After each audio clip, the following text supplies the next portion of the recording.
The Murray's labored breathing filled the stable, each exhale a trembling plea that cut straight through Marcus Webb's heart. He'd been a rancher for 32 years, had brought countless foals into the world, but this was different. This was Starlight, the horse his late daughter had loved more than anything in the world. "Easy, girl," Marcus whispered, his calloused hands gentle against her sweat-dampened neck. "I've got you." The complications had started an hour ago, and now the situation was critical. The foal was positioned wrong, and without intervention he'd lose them both. His veterinarian was stuck 3 counties over in a blizzard that had turned the Montana roads into rivers of ice. Marcus was alone with a choice that made his hands shake: attempt the delivery himself or watch Starlight suffer. "Easy ... It hurts," came a voice from behind him, and Marcus spun around to find a young woman clutching the stable door, her face pale and twisted in pain.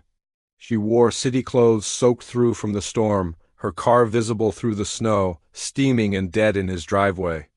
"Ma'am, you need to get inside the house," Marcus said urgently, torn between 2 emergencies.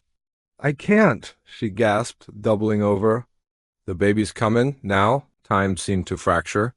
Marcus looked at Starlight, then at the stranger, then back again. 20 feet separated 2 beings in desperate need, and he was just one man with 2 hands and a heart that suddenly felt too small for the moment. "What's your name?" he asked, moving toward her. "Rachel," she managed through gritted teeth. "Rachel Torres. I was trying to reach the hospital in Billings. My GPS took me down some back road, and then the car just died, and I saw your light, and another contraction cut her off, and she cried out." Marcus caught her as her knees buckled. Behind him, Starlight let out a sound that was almost human in its anguish. He was going to have to choose, and either choice felt like losing his daughter all over again. Sarah had made him promise, 3 years ago as cancer ate away at her beautiful spirit, to always take care of Starlight. "She need you when I'm gone, Dad," she'd whispered. "Promise me." But now there was Rachel, 20-something and terrified, about to give birth in his stable with no one to help her. "The house is too far," Marcus said, making his decision with a prayer that he wouldn't regret it.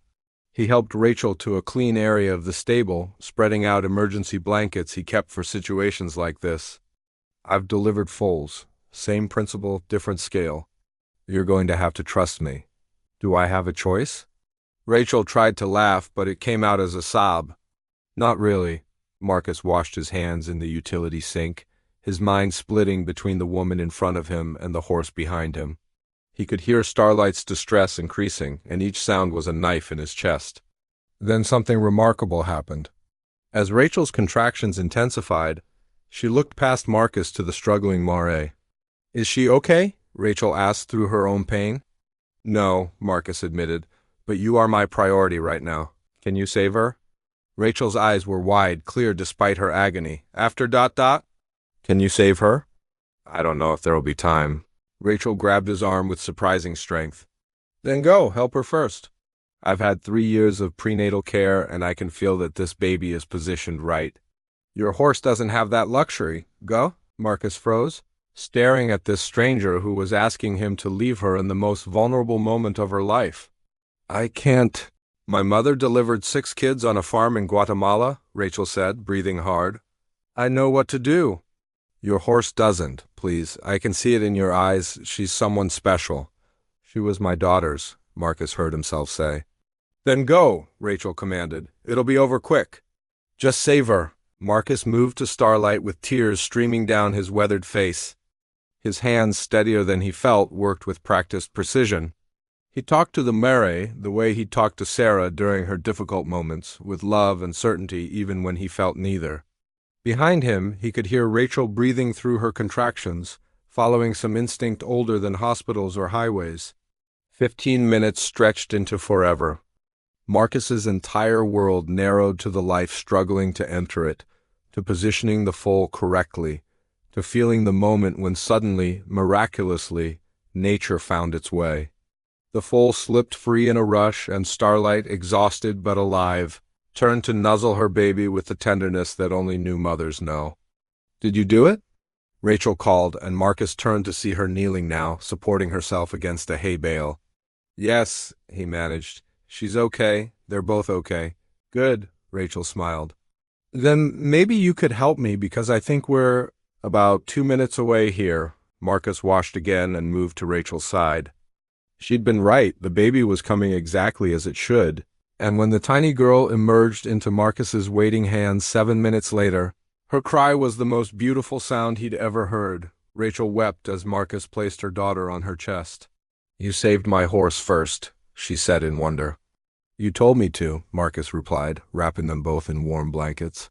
Most people wouldn't have listened.